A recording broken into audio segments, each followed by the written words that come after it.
Selamat sore saudara, senang sekali saya Muhammad Hafid dapat kembali menjumpai Anda di Jogja Sehat. Dan di episode kali ini kita akan membahas dengan topik yang menarik seperti itu tentang kesehatan terutama di bidang stroke. Yang dimana stroke ini menjadi salah satu penyebab kematian nomor 1 di Indonesia dan juga nomor 3 di dunia. Datanya diambil dari Kementerian Kesehatan dan juga WHO. Sore hari ini bersama dengan salah satu dokter dari RSUD Kabupaten Sleman siap untuk memberikan informasi kaitannya dengan stroke dengan tema rehabilitasi pasca stroke jalan panjang menuju pemulihan. Termasuk juga nanti jalan panjang menuju ke Baitullah, ke Tanah Suci seperti itu. Karena ini tema yang cukup menarik, pernah stroke apakah masih bisa pergi haji. Bersama dengan Dr. Asri Ningrum, spesialis kedokteran fisik dan rehabilitasi dari RSUD Sleman. Selamat sore dokter. Sore Mas Hafid. Baik, ini temanya cukup menarik ya. Pernah stroke, apakah masih bisa pergi haji? Betul. Salah satu bentuk jalan panjang menuju pemulihan dan juga jalan panjang menuju ke Tanah Suci. Ya. Sebelum kita ke topik tersebut dokter, secara umum terlebih dahulu, stroke ini merupakan penyakit apa dan kondisinya seperti apa yang dirasakan oleh seseorang yang terkena stroke? Oke, mungkin kita bisa pakai bantuan slide biar Boleh. pemirsa juga lebih memahami ya. Ya. Boleh ditampilkan. Oke. Baik, ini stroke dan juga Jadi- kondisi. Nggak keluar ya? Oke. Keluar nggak? Ya. Baik, ini bisa digeser, dibantu juga bisa, dokter? Oh ya. Gini? Iya, dokter. Oke. Oh ya, ternyata aku gaptek ya. Jadi sebenarnya stroke itu adalah kondisi yang terjadi ketika pasokan darah dari otak ini dia terputus akibat penyumbatan atau ada pembuluh darah yang pecah sehingga sel otak mengalami kematian. Ada di sebagian otak atau bagian besar otak atau bisa di mayoritas otak, tergantung dari di mana dia tersumbat atau di mana dia mengalami perdarahan. Nah, masalahnya otak kita ini dia fungsinya sebagai pembangkit listrik. Dia yang memberikan instruksi kepada seluruh tubuh kita, otot kita untuk bergerak. Jadi ketika pembangkit listrik kita ini dia bermasalah, tidak sampai instruksi dari otak ke otot kita. Akibatnya apa? Otot di tubuh kita ini fungsinya terganggu. Otot yang mana? Seluruh otot yang diaktifasi sama listrik yang dibentuk di satu tempat otak tersebut. Nah, ketika otot terganggu, terus gimana? Lanjut ya. Nah, kita lihat sebagai outcome stroke ya. Ya. Nah, ada yang pulih sempurna. Artinya setelah stroke dia masih bisa jalan, bisa cerita, bisa piknik, sekitar 10%. Sekitar 10%. Tapi ada yang memiliki gejala sisa. Di mana gejala sisa ini ada yang 1/4-nya ringan, Oke. mungkin bisa jalan tapi jalannya nyeret.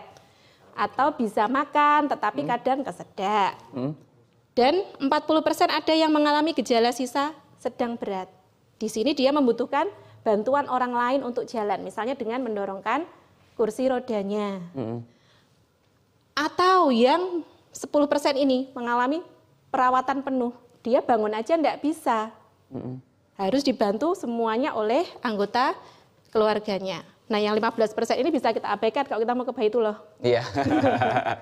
Gitu ya. Oke. Baik, ini berarti ketika sudah divonis kena stroke seperti itu, masih ada kemungkinan. Artinya dalam pulih sempurna, Iya. tapi hanya 10%. Umumnya. Statistiknya begitu ya. Oke. Tetapi bukan berarti ketika masuk di sini dan di sini terus akhir dari segalanya.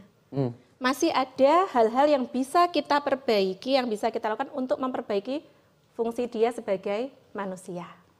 Ya. Baik. Coba kita lihat beberapa slide berikutnya. kok sudah ke sini? Oke, baik. Yang itu nggak keluar ya? Oke. Ini dari outcome stroke seperti itu. Artinya kita bermain di sisi yang ini. Di sini kalau yang saya perhatikan banyak yang mendaftar haji. Ah, Nah, terus nek wis kayak gini bisa nggak dia lanjut istitoah?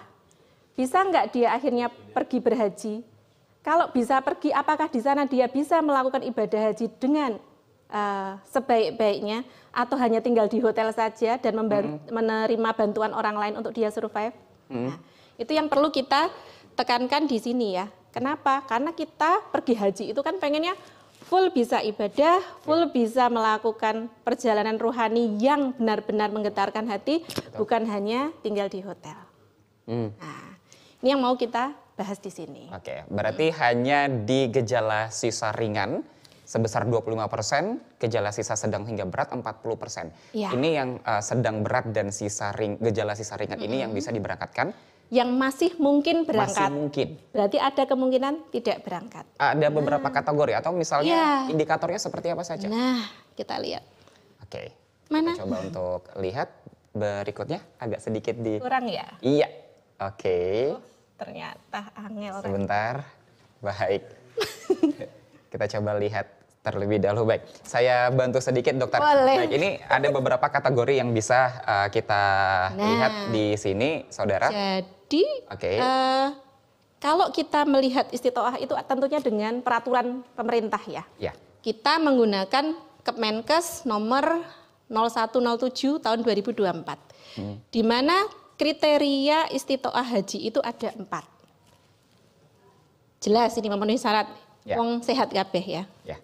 Yang kedua, memenuhi syarat tetapi dengan pendampingan. 3, tidak memenuhi syarat sementara. Dan yang terakhir, memang dia tidak memenuhi syarat. Umumnya, pasien pasca stroke itu masuk di ini, Poin makanya tak kedua. kasih warna. Ya. Ya. Kenapa? Karena kadang dia masih butuh dibantu untuk dorong kursi rodanya. Kadang dia butuh dibantu untuk mencucikan bajunya. Nah, dan yang seperti itu kalau pada saat tindak haji tidak bisa serta-merta kita loskan. Ya. Siapa yang mau ngopeni di sana kalau tidak ada pendampingnya. Nah, dasar ini adalah di pemeriksaan ini. Nah, pemeriksaan dasar standar, pemeriksaan labora, pemeriksaan fisik, kemudian pemeriksaan kognitif ini cara berpikirnya, apakah dia masih bisa berpikir logis. Ya. Kalau kepanasan harus pakai tutup kepala, harus pakai payung, harus pakai alas kaki. Kalau dia tidak bisa berpikir logis, finish. Kepanasan nang ngono. Ya. Nah, dehidrasi nanti. Artinya pemeriksaan kognitif ini berperan penting dalam istitoah haji. Istitoah. Ya. Baik. Begitu proses pikirnya tidak jalan, ya nggak mungkin diistitoahkan. Nah, yang ketiga, pemeriksaan kesehatan mental. Gampang lalen nggak ini? Oh ya. Kalau dia mudah lupa, ya repot. Karena begitu tindak ke Masjidil Haram, pintunya banyak. Nanti mau pulang lewat pintu yang mana? Bingung, lupa. Nyari temennya nggak ketemu, bingung. Kan kasihan. Nah, kalau yang memang kesehatan mentalnya berat, kesulitannya, ya tidak akan istitoah. Dan yang terakhir ini yang sangat berhubungan dengan saya yang ini, activity daily living, aktivitas sehari-hari yang dibutuhkan untuk orang hidup. Contoh, makan, minum, berak kencing, toileting ya, membersihkan berak kencingnya sendiri, mengontrol apakah dia bisa ngampet pipis atau atau tidak. Kemudian jalan dari tempat duduk ke meja makan, kembali lagi ngambil makan sendiri, itu activity daily living ya. Nah, kalau memang ya beliau sudah dilalah kok ya stroke, sudah mendaftar haji, terus gimana? Nek wis kayak gitu ya, mahramnya harus ada yang mendaftar juga, supaya ketika beliau dipanggil untuk pelunasan, ada mahram yang bisa mendampingi. Dan mahram ini yang satu jenis kelamin. Oke, kalau istri bisa? Bisanya bisa, tetapi pada kondisi tertentu akan kesulitan. Oh ya, baik. Karena kadang-kala sama-sama lansianya, Iya, betul. sama-sama butuh supportnya, akhirnya yang ngopeni jamaah lain. Iya. Nah, kan itu bukan mahram ya, jadi agak sulit juga nantinya teknisnya. Oke. Nah, tak bocori dikit. Oke. Nah, ini ya. Penilaian activity daily living itu ini. Mulai dari kemampuan makannya, mandinya, personal hygiene, mulai dari gosok gigi, sisir rambut, cuci muka, pakai baju, buang air besarnya seperti apa, buang air kecilnya seperti apa, toiletingnya bagaimana, berpindahnya seperti apa, bahkan naik turun tangga juga kita nilai. Oke. Ada satu saja yang nol, tidak mampu dia. Oke, dari beberapa indikator yang dijelaskan sama dokter, ini nanti yang menilai dari keluarga sendiri atau dari pihak rumah sakit? Dari rumah sakit. Dari rumah sakit. Ya. Oke. Tuh. Artinya ada pendampingan ketika sehari-hari di rumah atau seperti apa? Setelah dilakukan pemeriksaan, jadi untuk teknis haji itu kan ada pemeriksaan tahap 1 dan tahap 2. Di pemeriksaan tahap 1 dan tahap 2 ini sudah dapat hasil ini sebenarnya. Ya. Keluarga akan diberitahu kalau beliau ini mampu atau tidak menjalani aktivitas sehari selama di sana. Iya. Nah, kalau memang tidak mampu dan yang lainnya cukup baik, tentunya kan istitoah dengan pendampingan yang tadi ya. Nah, pendampingannya ini yang harus dicari. Siapa? Ya mahramnya yang sudah mendaftar haji. Kalau tidak ada mahram terus gimana? Ya dicari solusi yang lain. Siapa yang bertanggung jawab ketika beliau di tanah suci. Gitu. Oke. Berarti tidak bisa dilepas begitu Tidak saja. bisa, Dan ini juga harus ada tanggung jawab dari keluarga yang ikut mendampingi. Betul. Siapa yang punya kewajiban kan gitu. Oke, baik. Ini beberapa indikator seperti makan, mandi, ini merupakan aktivitas sehari-hari, termasuk Betul. juga BAB, BAK, dan beberapa hal seperti itu, naik dan turun tangga. Ketika ini semuanya sudah diikuti dan ada beberapa nilai yang mungkin itu nol seperti itu poinnya, tidak bisa atau seperti ada kelanjutan untuk Bargainingnya tadi itu pendampingan. Oke. Ya, tapi kalau memang strict ya tidak istitoah sebenarnya. Ya, itu tadi tergantung dari keputusan Kementerian Kesehatan ya. Nah, itu kita menunggu berita saja. Tetapi pada intinya kalau sudah pernah stroke dan ada mengalami gangguan ini, berarti dia harus melakukan upaya-upaya peningkatan supaya dia mampu. Paling tidak dengan bantuan ringan. Tidak nol ya, karena Tidak kalau nol betul-betul tidak bisa. tidak bisa. Setidaknya minimal 5. ini dibantu secara bisa tapi tidak sepenuhnya seperti itu. Oke, baik. Dokter, ini menarik sekali. Kita akan kembali membahas berkaitan dengan tema rehabilitasi pasca stroke, jalan panjang menuju pemulihan dan juga jalan panjang menuju ke tanah suci. Bagi pemirsa yang ingin bergabung dan juga bertanya langsung bersama dengan Dr. Asri Ningrum, bisa langsung WhatsApp ke nomor kami di 0851 8311 3339. Bagi Anda yang ingin bertanya kepada Dr. Asri Ningrum, jangan lupa untuk mencantumkan nama, asal, dan tempat tinggal Anda. Lalu pertanyaan bisa langsung ditanyakan melalui WhatsApp yang tertera di nomor yang telah saya sebutkan tadi atau di layar kaca Anda. Kita akan kembali seusai jeda pariwara, tetaplah bersama kami di Jogja Sehat.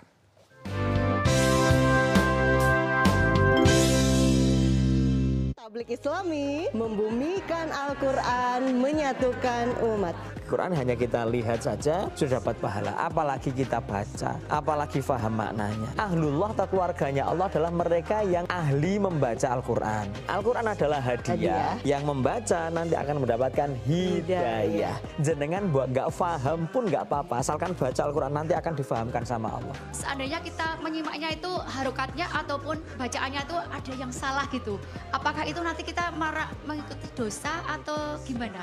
Nah, kalau ada baca yang salah bagaimana? Kalau posisinya dia sebagai murid, maka dia akan dapat pahala. Kalau posisinya dia sebagai guru, maka dia akan nanti yang menanggungnya gurunya itu.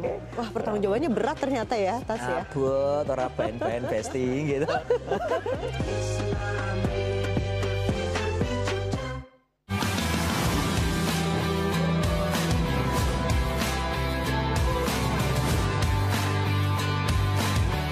Hai, runner muda Jogja, ikuti TVRI Jogja Fun Run 2025.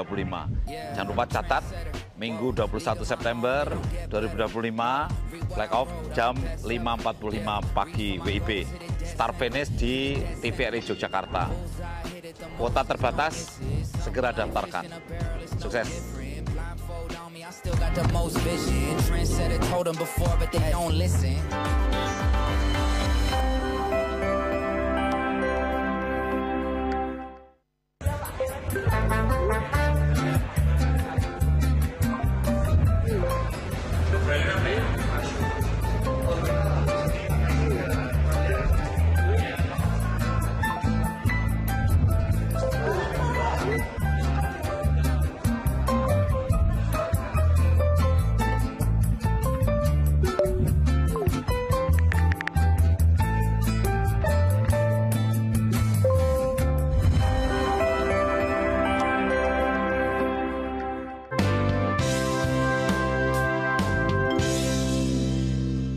Terima kasih pemirsa Anda masih bersama kami di Jogja Sehat. Di tema sore hari ini kita berbincang mengenai rehabilitasi pasca stroke, jalan panjang menuju pemulihan. Bagi Anda yang ingin bertanya bisa langsung WhatsApp di 085183113339. Jangan lupa untuk mencantumkan nama, asal atau tempat tinggal Anda, lalu pertanyaan bisa langsung diajukan bersama dengan Dr. Asri Ningrum, spesialis kedokteran fisik dan rehabilitasi dari RSUD Kabupaten Sleman. Tadi sempat dibahas bersama Dr. Asri Ningrum, ini dari mulai kegiatan fisik, makan, minum, dan sebagainya seperti itu. Namun ini juga ada beberapa yang harus dilakukan oleh penyintas stroke seperti itu dokter. Namun sebelum ke sana dokter, di awal gejala stroke yang perlu diwaspadai supaya tidak terus berlanjut, itu apa dokter yang harus diwaspadai? Oke. Ketika mengalami kebas separuh badan atau kesemutan separuh badan, kemudian diikuti kelemahan anggota gerak ya, ibaratnya lemes separuh, itu sudah harus menjadi perhatian khusus. Harus mencari layanan kesehatan yang memang dia concern ke masalah stroke. Contohnya ya di RSUD Sleman. Kenapa? Karena makin cepat kita ketahui gejalanya, makin cepat kita berikan tata laksana, sequelnya akan semakin kecil. Jadi yang tadi masuk di 25 atau 40 tadi, banyakan di 25-nya yang sequelnya ringan. Tapi kalau makin lama kita taunya kalau ini jebulannya stroke ya, hasil akhirnya akan lebih banyak yang gejala sisanya lebih besar. Oke, baik.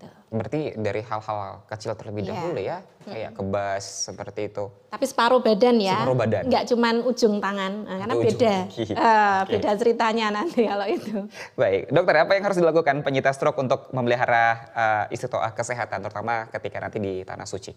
Oh ya, nah ini lagi aja ya. Oke, baik. Kita akan kembali melihat beberapa slide seperti itu. Jadi ketika seseorang itu mengalami stroke, kan ada gejala sisa ya tadi ya.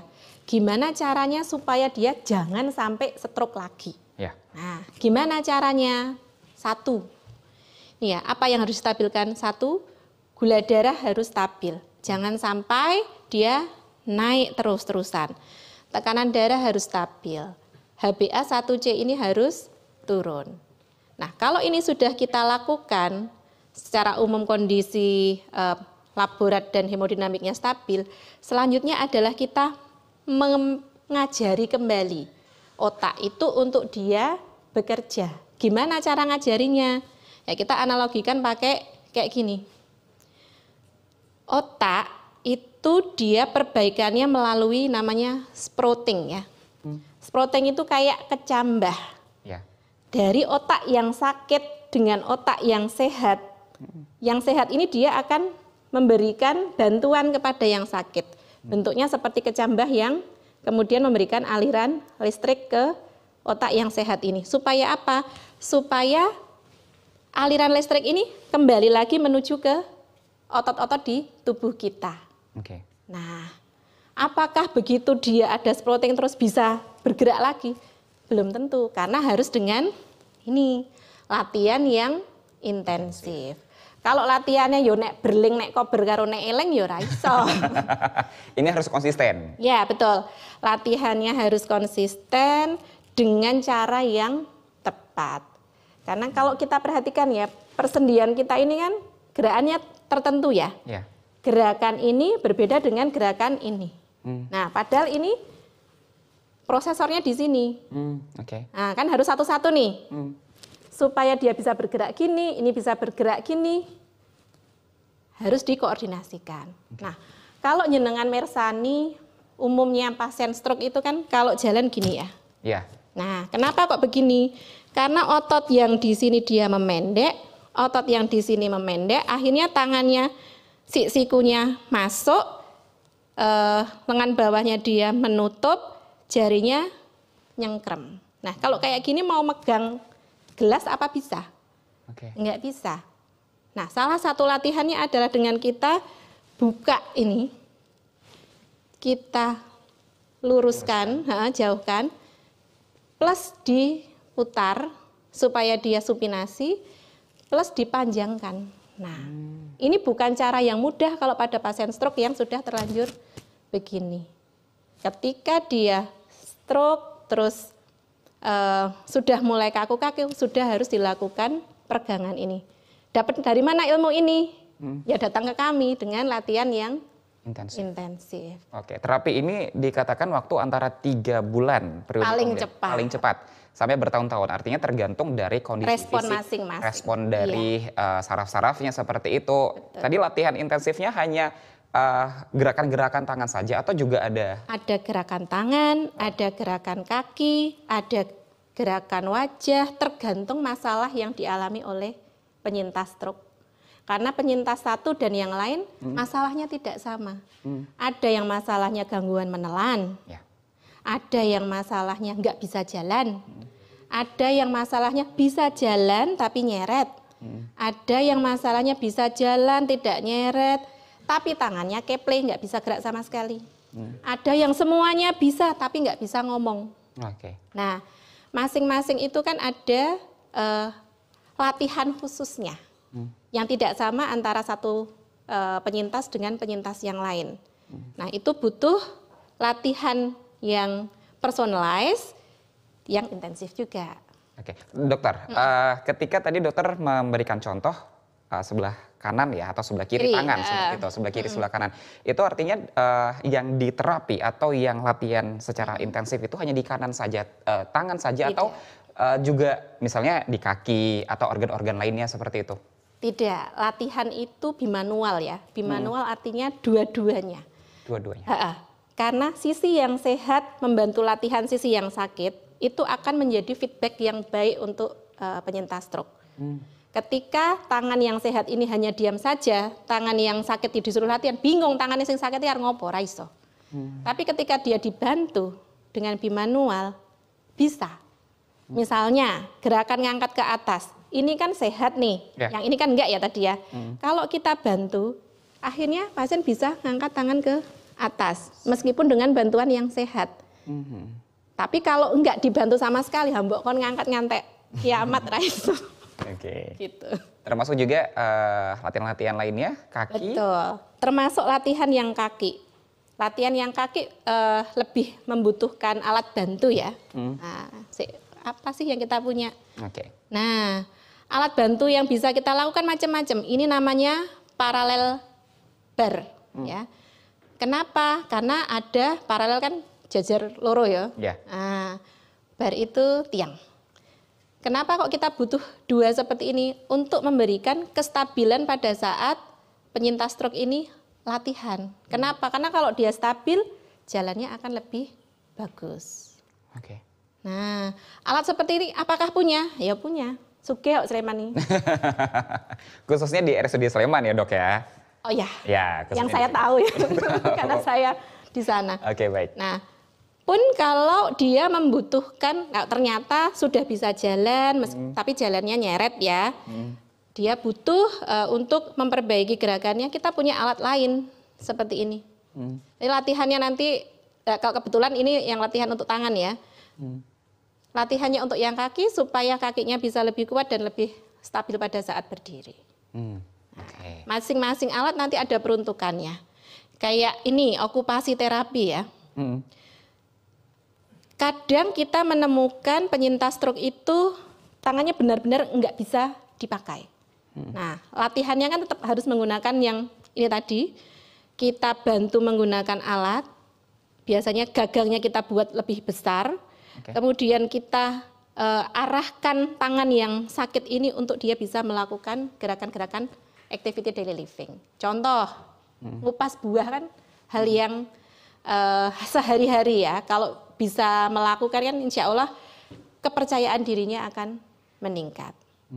Gitu. Oke, berarti ini dilatih tidak hanya secara fisik saja, tapi juga cara berpikirnya juga. Betul. Seperti itu juga dilatih dan secara bertahap intensif tadi seperti itu kurang lebih 3 bulan sampai bertahun-tahun. Ya, itu tergantung respon masing-masing.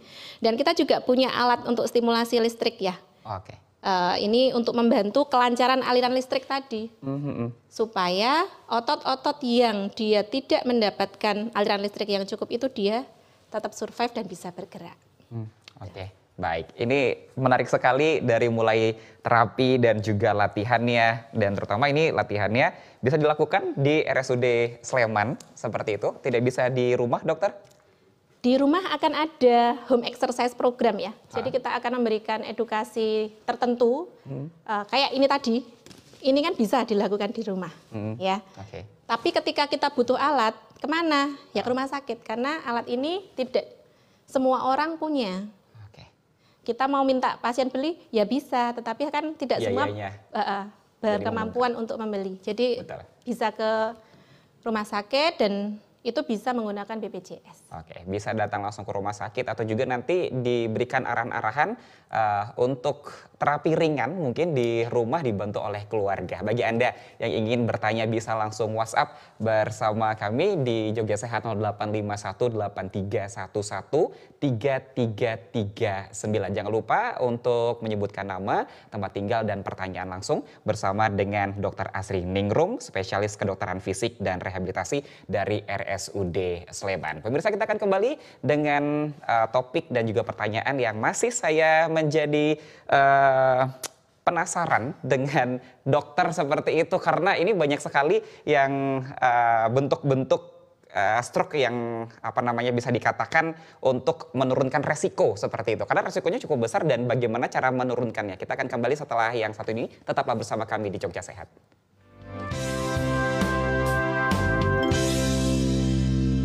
Pemenuhan gizi dalam masa pertumbuhan anak menjadi salah satu syarat mutlak membangun generasi unggul sebagai fondasi Indonesia Emas 2045.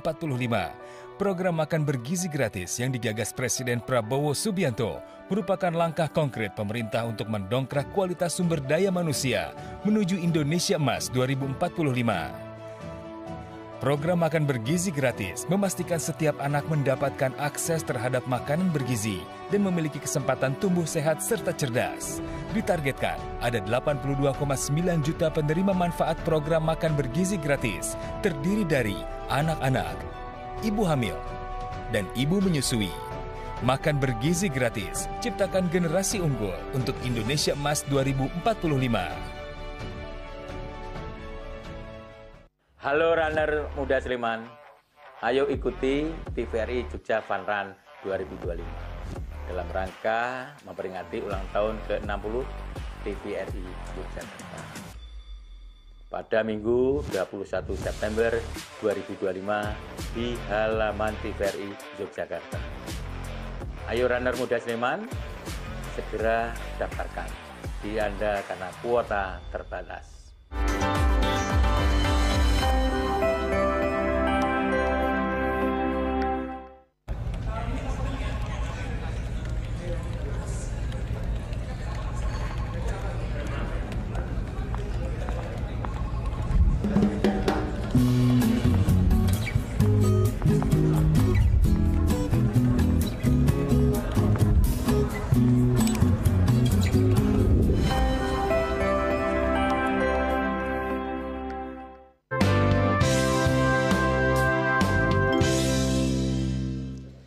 Terima terima kasih pemirsa, Anda masih bersama kami di Jogja Sehat. Kami mengajak Anda untuk bertanya bersama dengan Dr. Asri Ningrum dari Rumah Sakit Umum Daerah Kabupaten Sleman.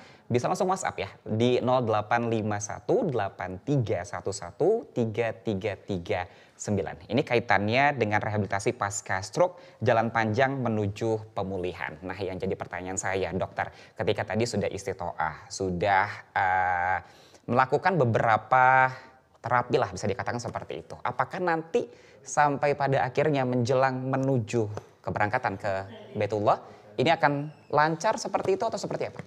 Ya, jadi kadang yang disalahpahami para calon jamaah haji itu ketika dia sudah istitoah, sudah membayar biaya haji, dia akan lancar-lancar saja terbang sampai ke Baitullah. Ya kalau beliau sehat, insya Allah bisa seperti itu. Tetapi kadang-kadang dalam perjalanannya dilalah ada masa beliau kena serangan stroke lagi. Itu tidak bisa terbang karena tidak layak terbang. Yang menentukan itu siapa? Pemeriksaan di embarkasi. Embarkasi kita yang selama ini kalau DIY itu masuknya di Solo ya. Solo. Tetapi kayaknya tahun ini kita mau ke YIA. Ya, semoga. Insya Allah. Ya. Nah, artinya ketika Bapak Ibu calon jamaah haji ini sudah melakukan upaya-upaya pemeliharaan istitoah, jangan berhenti sampai di situ. Tetap lakukan upaya itu sampai akhirnya jenengan benar-benar terbang. Sebelum jenengan terbang itu masih ada kemungkinan gagal. Gagal di mana? Di pemeriksaan tahap akhir di embarkasi. Apa yang bisa menggagalkan? Kalau terkait stroke ya, tak coba. Oke, kita kembali. Nah, dalam waktu 2 hari atau kurang mengalami stroke ringan lagi. Itu sudah dia tidak akan bisa terbang karena tidak stabil. Atau dalam waktu 4 hari atau kurang dia mengalami stroke yang agak berat. Itu juga tidak bisa berangkat. Kejang atau mengalami kecelakaan lalu lintas sehingga dia harus dioperasi, tidak bisa dilakukan penerbangan internasional. Dan yang terakhir ini, demensia atau gangguan pemikiran tadi, gangguan kognitif. Begitu diajak rembugan ora dong, ya jelas dia tidak akan bisa terbang. Apakah benar-benar dipulangkan? Benar, benar-benar dipulangkan. Karena kebetulan tahun ini saya jadi petugas haji ya, yang mendampingi calon jamaah haji, dilalah ya ada yang tidak istitoah di sana. Ya. Oke, baik. Ya. Ini ada yang bertanya, dokter. Boleh. Sudah menghubungi di nomor WhatsApp kami 0851 8311 3339. Halo, selamat sore.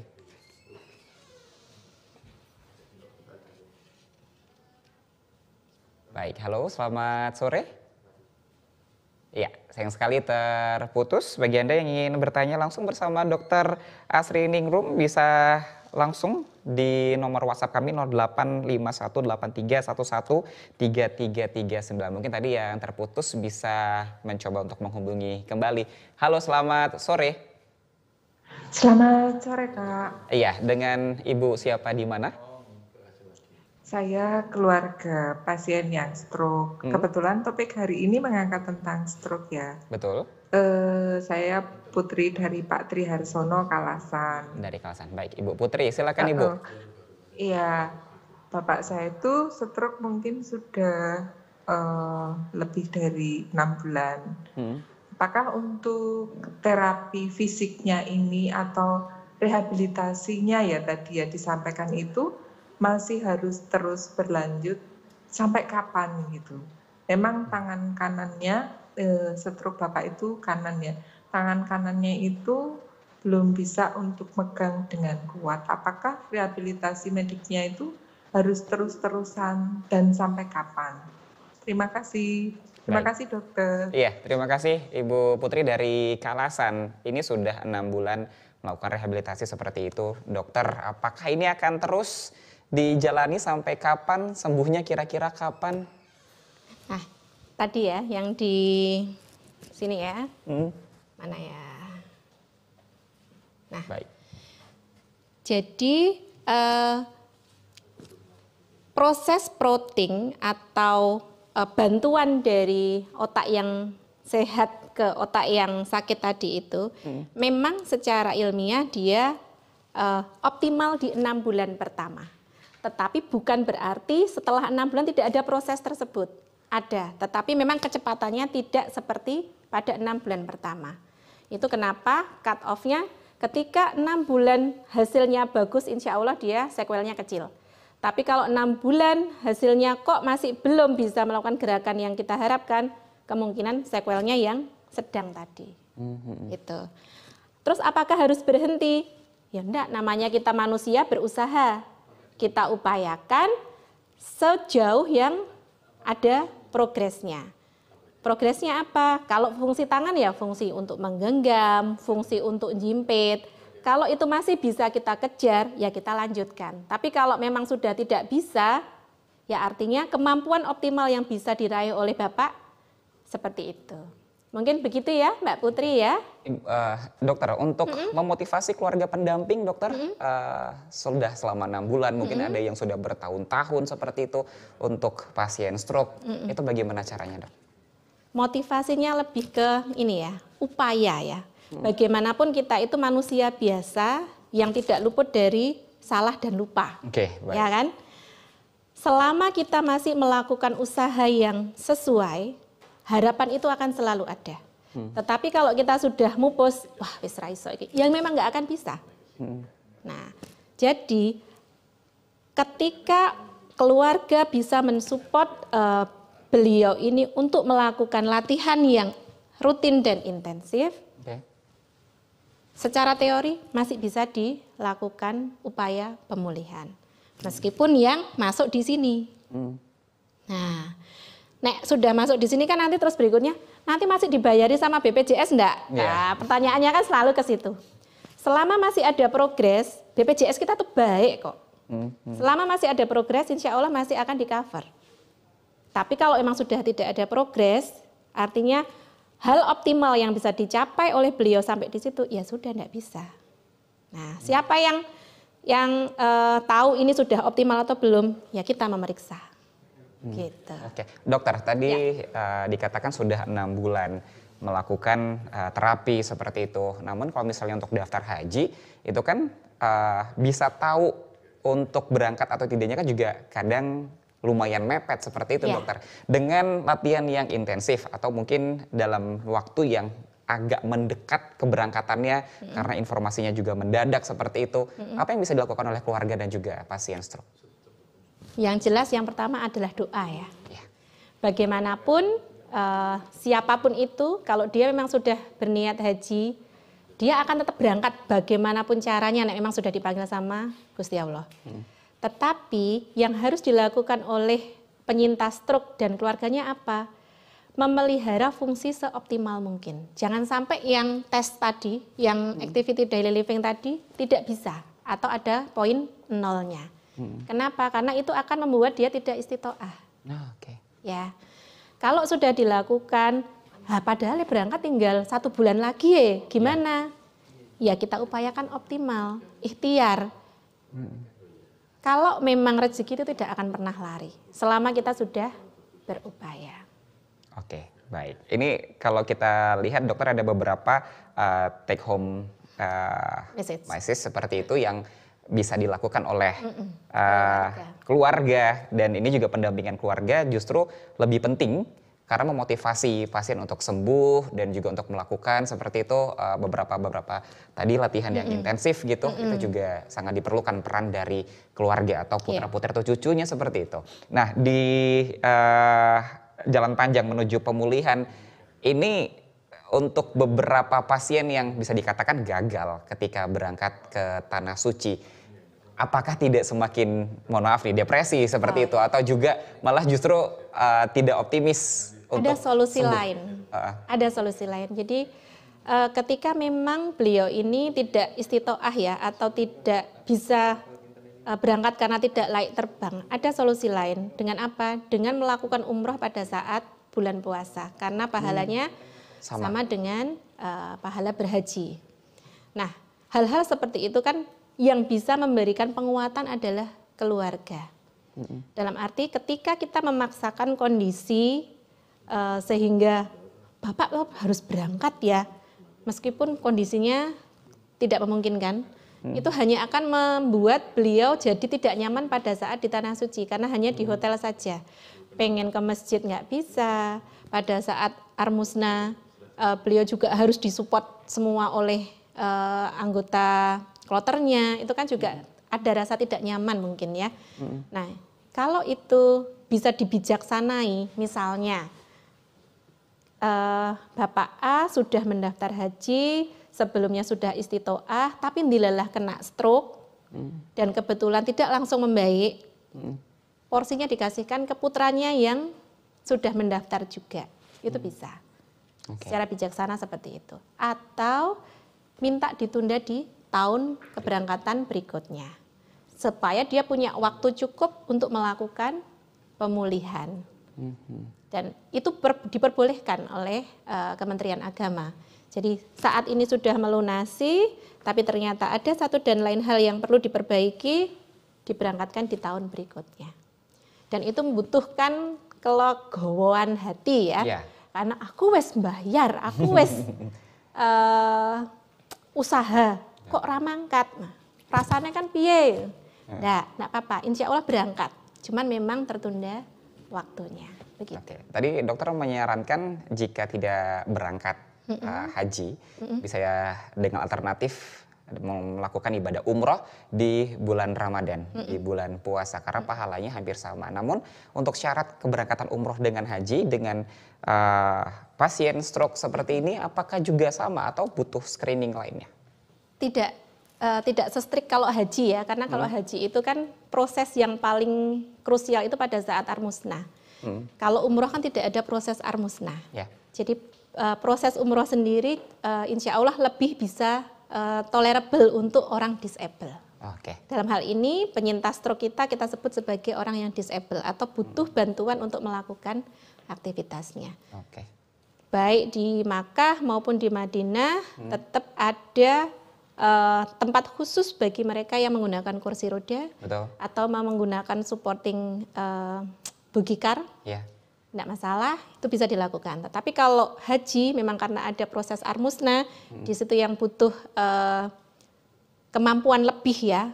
Kalau tidak pada jamaah yang betul-betul sehat itu akan membuat berat ya. Artinya di ibadah umroh ini bisa minta bantuan dengan mutawifnya atau TL-nya seperti itu, dan ini lebih fleksibel. Namun pahalanya juga sama. Insya Allah. Dengan haji seperti itu. Baik, pemirsa, kita akan kembali usai pariwara. Tetaplah bersama kami di Jogja Sehat.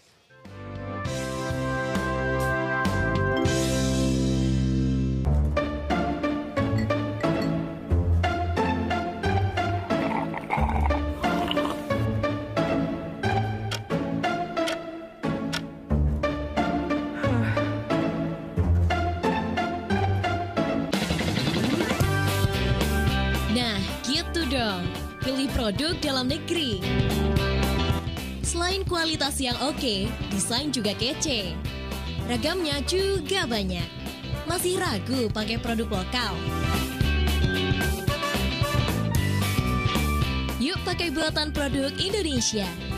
Kalau bukan kita, siapa lagi? Ayo cintai produk dalam negeri.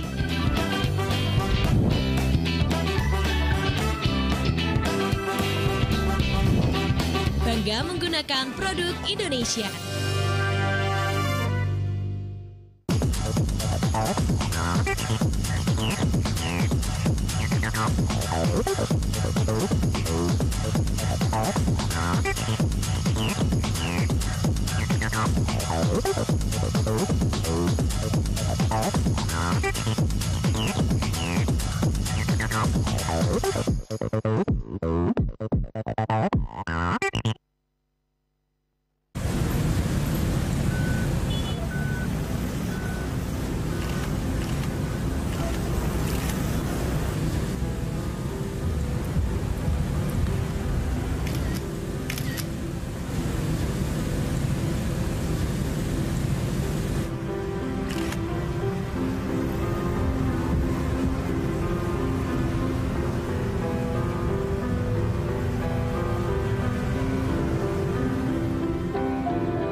Masih bersama dengan Dr. Asri Ningrum, spesialis kedokteran fisik dan rehabilitasi RSUD Sleman.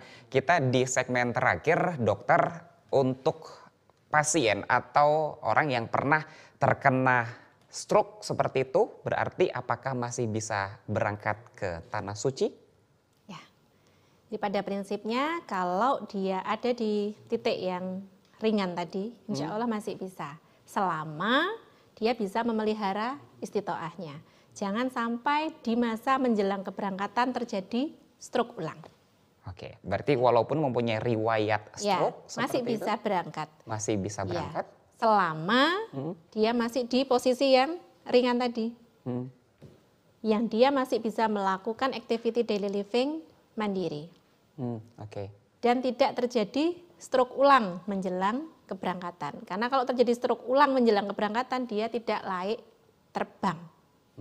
Nah, jadi di sini ada 2 poin ya. Yang pertama, istitoah kesehatan sebelum pelunasan. Yang kedua, layak terbang di pemeriksaan di embarkasi. Selama panjenengan istitoah pada saat pemeriksaan, bisa memelihara istitoah ini menjelang keberangkatan dan tidak mengalami stroke kembali, insya Allah layak terbang dan bisa terbang ke Baitullah. Oke, walaupun gitu ya, itu pernah punya riwayat stroke. Ya. Jadi bagi Anda pemirsa jangan sedih, jangan khawatir, jangan pesimis seperti itu. Insya Allah niat suci, niat baik ini insya Allah akan walaupun sudah ini tetap dipanggil seperti itu, dokter. Baik, saya ingin beberapa pertanyaan dengan dokter, mungkin ini merupakan fakta dan mitos di masyarakat seperti itu. Dokter, ini mitos atau fakta? Stroke hanya terjadi pada orang tua, tidak dengan anak muda atau remaja. Mitos atau fakta, dokter? Mitos. Ternyata ya faktanya masih muda ada yang mengalami stroke. Bahkan anak-anak ada yang mengalami stroke. Siapa? Mereka yang kebetulan dapat rezeki malformasi pembuluh darah. Malformasi itu bentukan pembuluh darahnya tidak normal sebagaimana orang pada umumnya. Nah, kenapa kok begitu? Ya itu rezeki, ya rezeki dari Gusti Allah. Memang beliau dapat bentuk pembuluh darahnya tidak normal sehingga mudah mengalami sumbatan. Akhirnya mengalami stroke pada usia kanak-kanak atau di usia muda. Apakah itu terjadi pada banyak orang? Enggak, untungnya enggak. Yang malformasi itu tidak banyak. Tetapi usia muda, usia sekitar 20-30-an sekarang ini sudah mulai ada yang mengalami stroke. Kenapa? Karena gaya hidup kita sekarang ini sudah berubah jauh dari pendahulu-pendahulu kita. Yang dulu hobi jalan berkilo-kilo, macul, sekarang kan enggak. Banyak yang hobinya rebahan dan scroll. Contohnya ya, salah satunya juga kita aja. Nah, betul. Tetapi itu kalau tidak kita perhatikan, pergeseran usia yang sebelumnya yang stroke itu umur-umur di atas 50 tahun akan bergeser ke 40 tahun, akan bergeser ke 30 tahunan. Bahkan terakhir saya pernah membantu merawat pasca stroke itu di umur 27-an. Wow, masih muda sekali, dok. Ya. Nah, supaya kita tidak sampai kena di usia muda gimana? Ya harus hidup bersih dan sehat. Jadi PHBS yang diajarkan oleh Bapak Ibu guru kita di SD, SMP, SMA itu sangat membantu kita untuk bisa survive dari hal-hal seperti ini. Ya, perilaku hidup bersih dan sehat. Termasuk juga menjaga pola makan, olahraga yang rutin seperti itu. Jelas itu. Baik, dokter, berikutnya mitos atau fakta? Sekali kena stroke tidak bisa sembuh. Mitos. Oh, mitos? Mitos. Karena ada stroke yang sembuh. Oke. Stroke yang mana? Yang tadi, yang 10%. Ya. Ada yang bisa sembuh? Ada. Dia masih bisa aktivitas biasa, masih bisa memimpin perusahaan, masih bisa nyetir, tetapi itu cuma 10%. Kenapa? Karena kondisi orang tidak sama. Apakah terus seperti itu kita terus meremehkan stroke? Enggak, karena ada yang berat, ada yang bahkan sampai meninggal setelah terkena stroke. Jadi dalam hal ini kita lebih membijaksanai dengan nek iso ojo ngantek stroke. Karena begitu stroke ada konsekuensi logis di belakangnya. Oke, baik. Lebih baik mencegah ya dokter ya. Ya. Apalagi nanti sudah komplikasi seperti itu, ada penyakit-penyakit bawaan dan lain sebagainya. Ini yang cukup bahaya seperti itu. Baik, dokter, untuk perbincangan kita sore hari ini, dokter bisa menyimpulkan kalau untuk pasien yang pernah kena stroke atau punya riwayat stroke, baik itu di usia muda atau juga dewasa, tetap bisa berangkat haji? Insya Allah bisa dengan syarat dan ketentuan berlaku. Ya. Oke. Selama panjenengan masih masuk di syarat istitoah dan bisa memelihara istitoah itu sampai ke keberangkatan di embarkasi, insya Allah bisa berangkat. Jadi jangan khawatir ketika sudah pernah stroke terus akhirnya tidak bisa ke Baitullah, enggak. Insya Allah bisa selama jenengan bisa menjaga istitoahnya. Oke, dan juga menjaga kesehatan karena tadi faktanya adalah orang yang pernah kena stroke itu bisa sehat dan bisa sembuh. Baik. Insya Allah. Insya Allah. Baik, terima kasih Dr. Asri Ningrum, spesialis kedokteran fisik dan rehabilitasi dari RSUD Sleman telah bergabung bersama kami dengan topik yang menarik sekali, rehabilitasi pasca stroke, jalan panjang menuju pemulihan dan juga jalan panjang menuju ke Baitullah. Akhirnya, saya Muhammad Hafid, mewakili kerabat kerja bertugas, pamit undur diri, salam sehat bersama Jogja Sehat. Selamat sore, sampai jumpa.